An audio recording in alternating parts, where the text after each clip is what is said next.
Vous avez 4 minutes, chers collègues.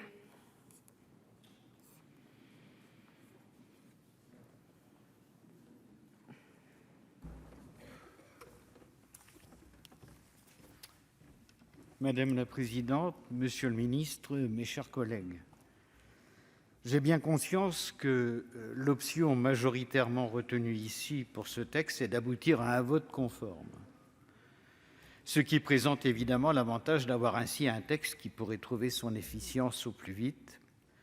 Cela peut d'autant plus aisément se comprendre que, la perfection n'étant pas de ce monde, la tentation est toujours grande de se dire qu'il vaut mieux tenir que courir. Et pourtant, il nous est apparu que ce texte aurait pu être très sensiblement amélioré sans nécessairement en modifier l'économie globale. C'est donc en considérant positivement l'initiative consistant à avoir un texte de loi sur ce sujet que nous avons poursuivi nos contacts et auditions, et ces initiatives nous ont conduits à proposer malgré tout de maintenir un amendement au texte proposé. Certes, il s'agit d'un exercice complexe, cela a été dit, puisqu'il tend à confronter la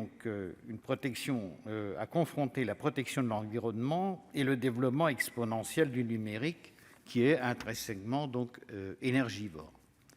Mais cet exercice doit, à mon sens, logiquement se traduire par l'institution de mesures de régulation, et celles-ci ne doivent pas toujours être considérées comme des obstacles au développement. Nous avons d'ailleurs vécu des périodes dans notre histoire où l'affichage de grandes ambitions publiques et de régulation ont parfois constitué un atout de développement de nos économies. Ce n'était pas le numérique à l'époque, mais c'était l'électronique.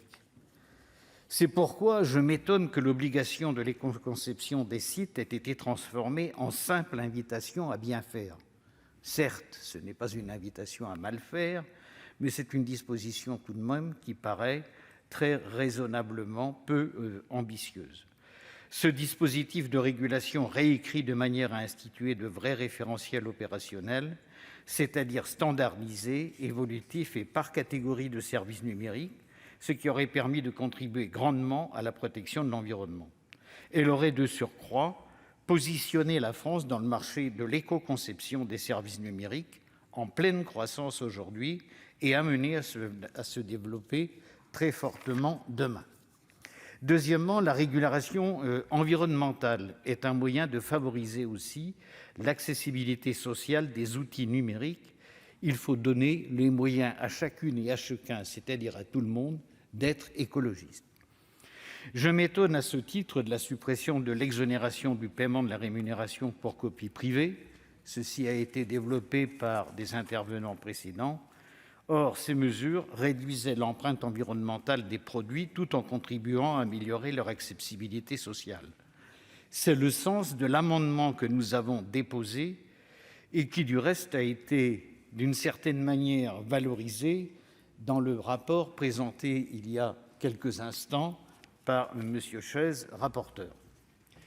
Il résulte donc de tout ce qui précède et de ce que je viens de rappeler très brièvement que si cette proposition de loi est une première brique posée dont je salue et encourage l'initiative, j'en regrette la nouvelle écriture qui a abandonné l'ambition initiale et qui devra donc à l'avenir être améliorée. Ce sont là autant de raisons qui nous conduisent à soutenir un amendement et à nous abstenir en l'état sur le texte définitif. Je vous remercie de votre attention. Merci, chers collègues. La parole est à présent à M. Hervé Maurey du groupe